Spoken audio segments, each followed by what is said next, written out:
Lepas ni dah bolehlah jaga anak sendiri. Mama pun nak rehat juga. Ian tu pun banyak kerja lain nak buat.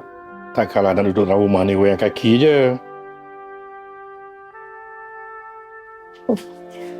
Berbual apa tu? Ngata Syah Awak ni pun, kalau nak pergi shopping, jangan bazir. Sekarang ni kita kena berjimat. Mana nak beli barang? Indo shopping je. Kan ya? Bosanlah duduk rumah. Lia pun bosan. Sekali. Apa salahnya? Bila orang gaji datang, kesian Ian tu kena buat semua kerja. Lia tak nak guna orang gaji. Katanya dia boleh uruskan kerja rumah. Lia sebenarnya tak suka susahkan orang. Kejap saya pergi ambil handbag. Baguslah. Kalau tak nak susahkan orang. Tak adalah suami itu terbeban semua kerja yang kena buat sampai kena ambil cuti. Kau nak buat semua kerja rumah, termasuk jaga anak-anak ya?